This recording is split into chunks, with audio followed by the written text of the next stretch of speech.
Halo, assalamualaikum warahmatullahi wabarakatuh. Waalaikumsalam warahmatullahi wabarakatuh. Em, Sebelumnya Mas Iting, mohon maaf dulu karena Mas jarang betul update ini karena 4 bulan terakhir Mas pulang kampung, jadi susah sekali untuk ngupdate video. Tapi kali ini Mas mau berbagi tutorial tentang WordPress Multiple Environment. Jadi apa sih WordPress Multiple Environment itu? Pada dasarnya WordPress itu mempunyai satu satu konfigurasi di mana konfigurasi ini tidak dapat beradaptasi di bermacam-macam environment. Contohnya ini kita mempunyai tiga jenis environment, yaitu development, staging, sama production.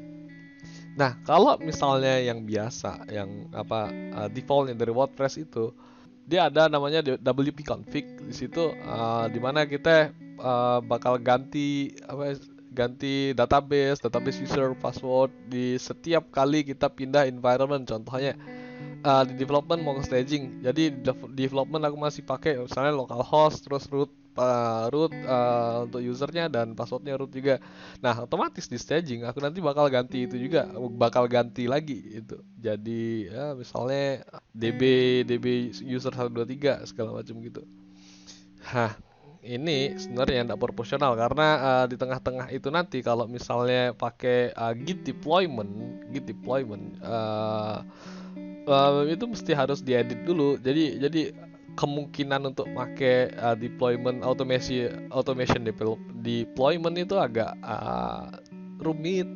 Bukannya tidak bisa, tapi agak rumit. Nah, untuk ngatasi itu Mas bakal buat namanya WordPress Multiple Environment. Jadi di multiple environment nanti dia untuk development dia ada environment sendiri, staging ada sendiri, production ada sendiri. Oke, yang pertama sebelum kita mengarah ke sana, kita download dulu WordPress-nya ini. Maaf sekali Mas belum download WordPress-nya. Jadi Mas harus download ulang lagi.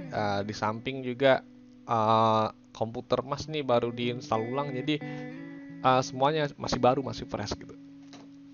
Oh ya, untuk development environment-nya Mas sekarang pakai Docker. Kalian juga bisa pakai exampp, Laragon, ya dan sejenisnya. Tapi Mas boleh saranin kalau untuk Windows itu ada baiknya pakai Laragon.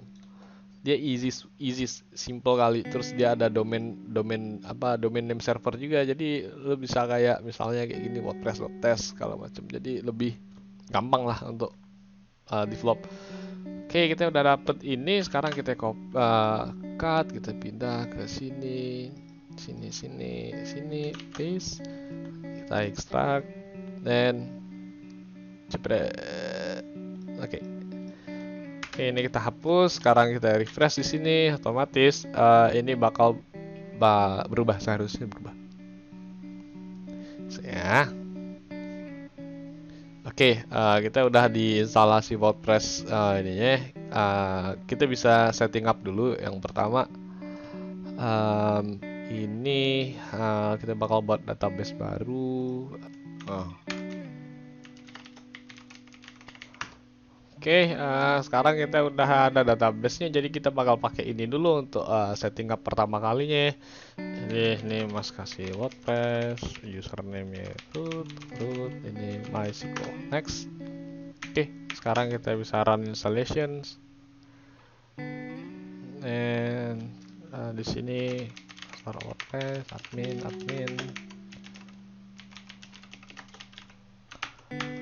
Oke lah.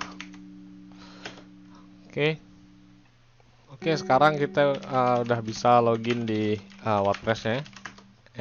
Kalau kita pakai misalnya admin yang udah kita buat tadi, jadi kalau misalnya kita refresh di sini, kita udah dapat namanya self WordPress. Ini udah ada database defaultnya WordPress. Oke, ini dia basic. Admin itu jelek. Jadi selanjutnya langkah selanjutnya kita bakal override dulu WP config-nya dengan file yang baru. Mas pindah dulu web self WordPress.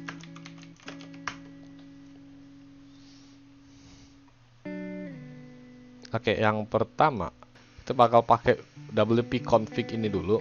Jadi untuk nge-prevent error di sini ya. Untuk nge-prevent error di sini. Jadi kita bakal pakai WP config sample dulu. Nah, ini kita delete. Terus kita buka buat variabel PHP baru. Terus kita namain environment, kita kasih array. Di sini kita bisa definisikan nama environment ya. Misalnya di sini Mas mau listnya lokal gitu kan. Nah, terus untuk value-nya Mas isiin dengan domain lokal Mas. Jadi di sini contohnya wordpress.test. Jadi di sini Mas masukin wordpress.test. Nah, yang kedua kalau misalnya ada staging gini. Untuk domain staging itu misalnya setting.co gini. Gini lah, staging.setting.co. Terus ada namanya production. Production ini setting.co kayak gitu. Nah, jadi nanti untuk lokal nanti dia bakal kebaca domainnya dulu. Jadi buat test dia bakal menggunakan environment lokal.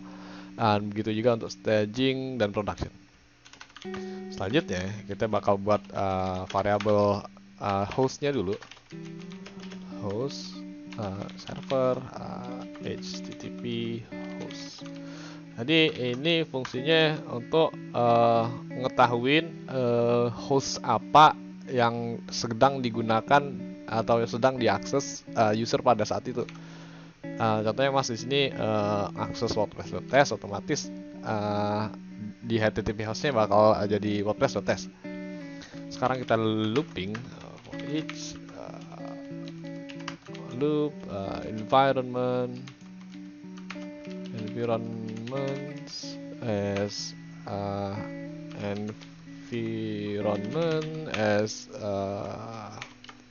hostname. Untuk value-nya jadi hostname. Oke, setelah itu kita buat kita buat if suppose HTTP host hostname tidak sama dengan false, berarti kalau tidak sama dengan false berarti benar. Jadi dia bakal ngecek dulu di dalam hostname itu ada nggak sih HTTP hostnya. Jadi kalau misalnya di HTTP hostnya itu WordPress.test nih, oh ternyata di hostname-nya atau value-nya itu ada WordPress.test. Jadi nanti di sini kita bakal define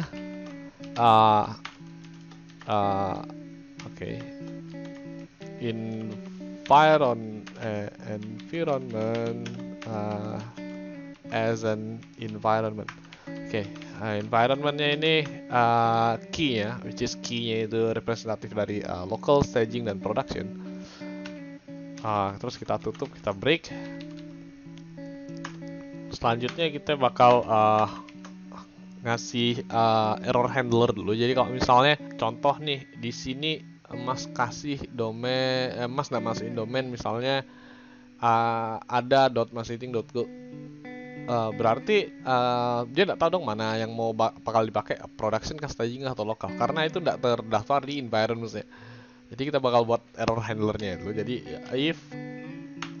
if not defined environment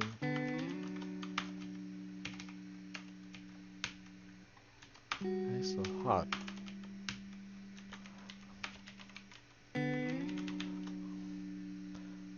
If it's not a defined environment, then go exit. Mas kasih tidak ada database yang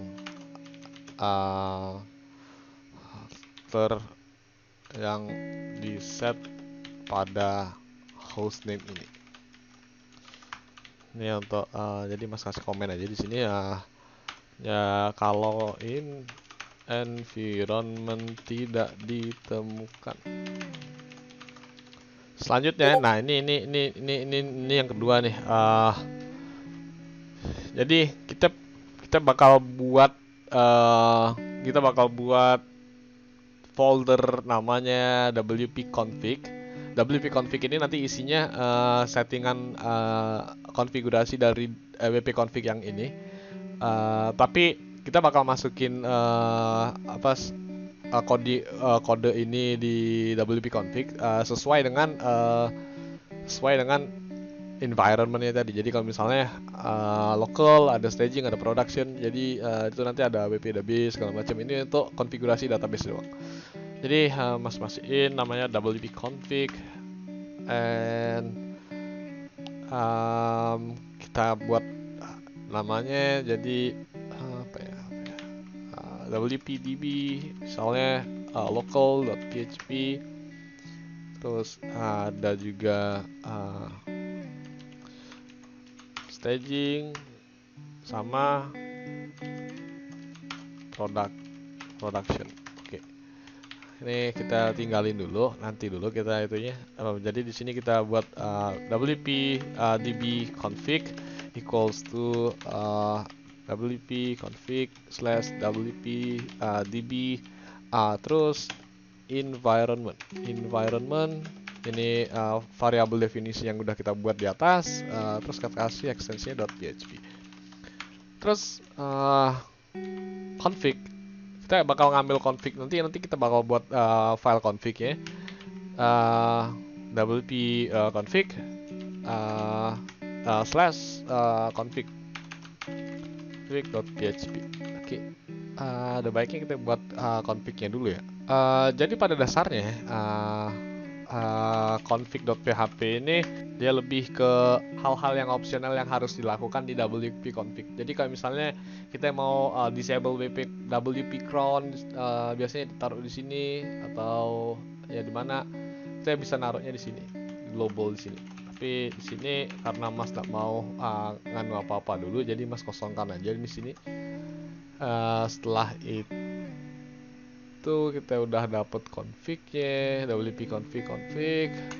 Sekarang kita akan melakukan pengecekan apakah file misalnya wpdb local sama production ini eksis apa enggak. Jadi di sini Mas buat if file exist dir slash wpdb dbconfig. Kalau misalnya dia exist, file ini bakal kita panggil. Jadi di sini require once and dalamnya wpdb-config. Else kalau misalnya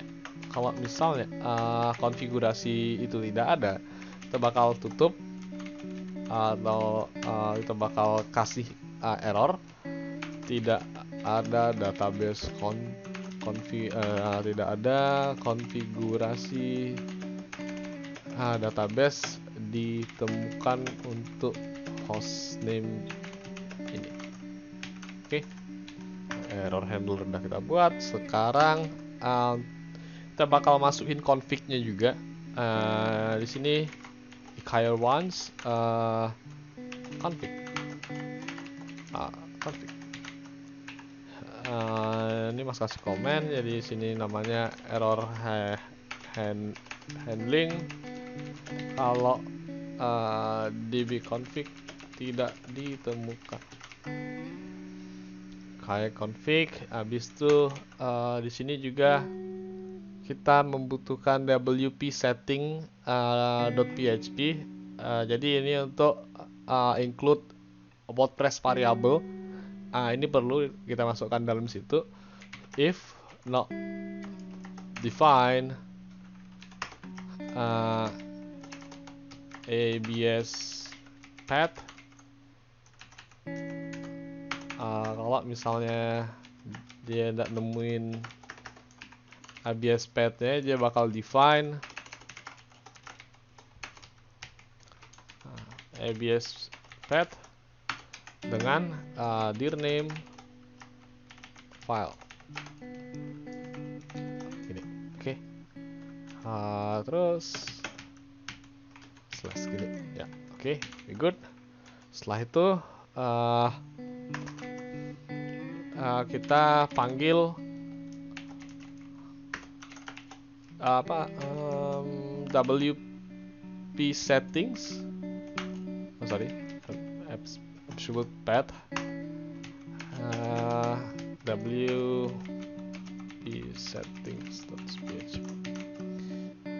Jadi Mas jelasin dulu, ABS path ini sebenarnya absolute path dari WordPress-nya sendiri. Jadi kalau misalnya dia tidak define, jadi ABS path ini tidak define, dia bakal nge-define berdasarkan directory name file slash ini, which is ini. Oke, kalau sudah di sini Mas kasih komen dulu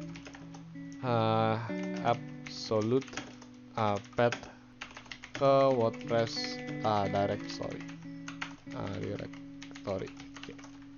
Terus yang ini setup WordPress variabel dan file yang dibutuhkan. Oke, kalau sudah kita bakal ngarah ke WPDB local dulu. Kita bakal buat environment-nya di sini.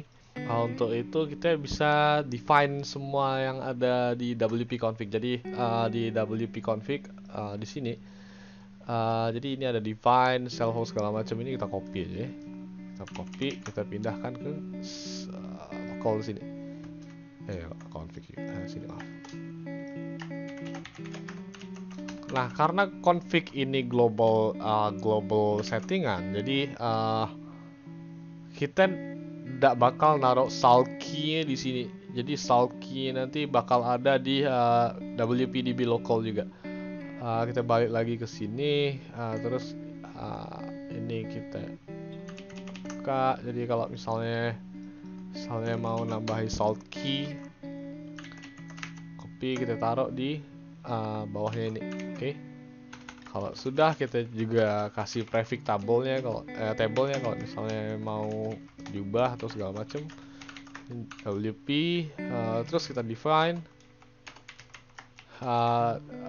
language-nya WP-lang. WP-lang di sini kita kasih ini aja default-nya dari WordPress, yaitu English. Kalau ini sudah, sekarang ini kita tinggal pindahkan aja ke WP config ini kayak gini. Oke, ini udah selesai. Jadi kita tinggal copy paste aja sebenarnya, enggak ngetik ulang. Kalau sudah, kita balik lagi ke sini. Kalau misalnya kita refresh ini, WordPress masih tetap bakal jalan. Tapi kalau misalnya nih di config-nya nih Mas ganti, misalnya WordPress S3, atau misalnya lebih gampang lagi marketing.test gitu. Ini tidak bakal kebaca. Tidak ada database yang diset pada hostname ini. Jadi errornya bakal kayak gini. Tapi kalau misalnya dia di list di sini WordPress.test, dia bakal bisa baca. S-nya 3, sorry. Kayak gitu. Oke. Begitu juga untuk misalnya di staging dan production. Sama halnya juga dengan ini. Jadi ini tinggal kita copy paste aja. Ini juga kita copy paste aja.